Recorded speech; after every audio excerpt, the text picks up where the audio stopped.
Hi guys, in today's review we'll be looking at a really odd loco, and this is a really cheap 040 locomotive by Hornby, and this one is in the Eddie Stobart livery. I believe this was a limited edition. I think there's 500 made and there's a group of 10 or something like that, so there's quite a lot out there. I understand that these are not everyone's cup of tea, but I thought I'd just share my opinions and my model to see if people change their opinion of it or not. These did get quite a lot of people into the hobby. I believe it's based on LOCO, if I got this correct, but I'm not sure which class it is. So anyway, let's get into the review, shall we?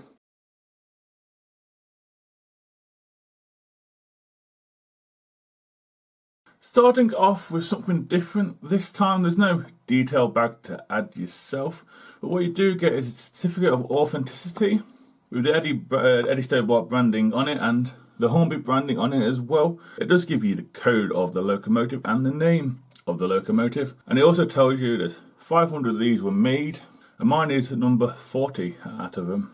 It's a nice touch. Proper card as well, no paper stuff, proper card, nice touch.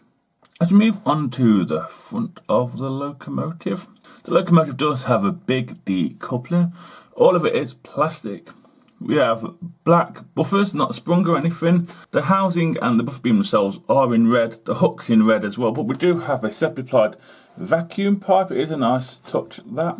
Moving up, it is all moulded. The handrail's moulded at the top. The dart is definitely moulded, and the chimney moulded. Nothing's picked out. It's just in black. It's not too bad. It's playful. As we move on to the side of the locomotive, both sides of this locomotive are exactly the same, but these some great touches. We do have a moulded but not written builder's plate on the support beam at the front of the locomotive, and just inside there we do have an air gap, which you see the worm for the motor. Easy access, I guess, to oil it. I do like that idea. Delivery of the locomotive, well, it's an Eddie Stobart limited one. And it also has the name of the locomotive, which is Monica Pittman, I believe.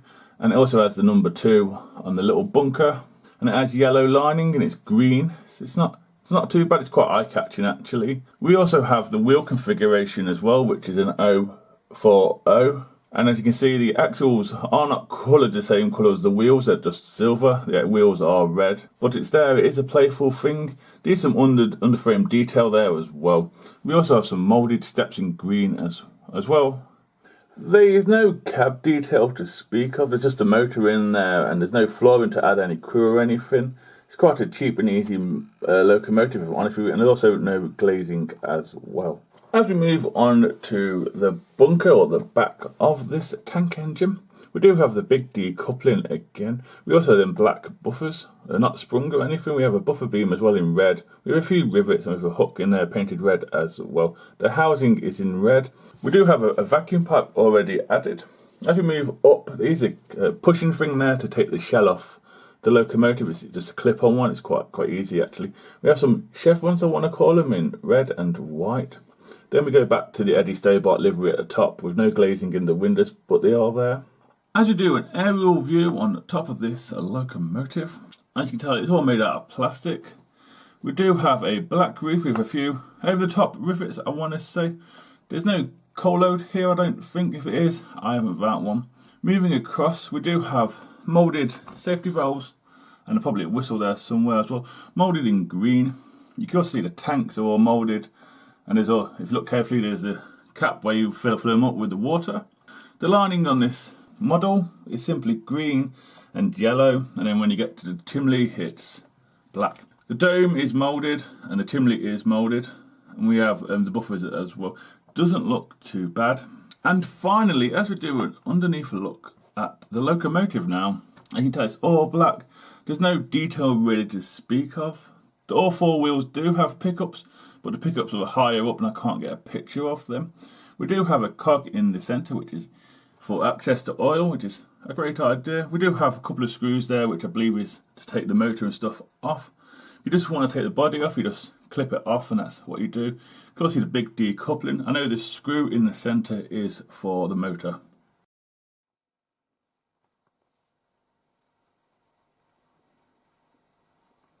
So next up is going to be the points test. As you can tell, it's on second radius as it is.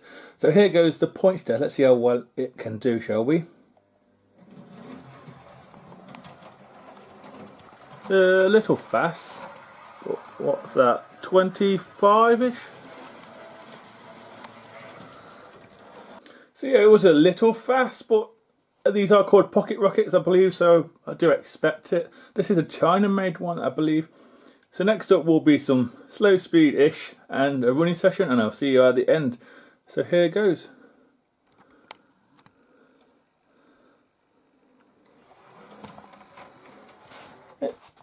Yeah, stumbles, and it will. We're talking there 30. Sorry about the stumble.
So yeah guys, that's the end of the review and running session. I will apologise now.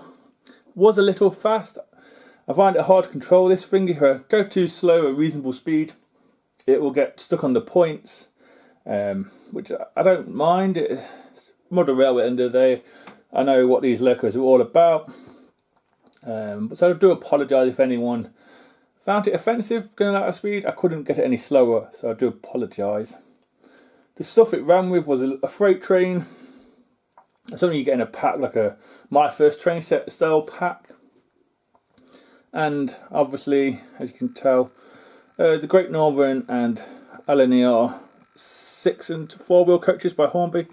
I just look for any excuse to run these. These are fantastic.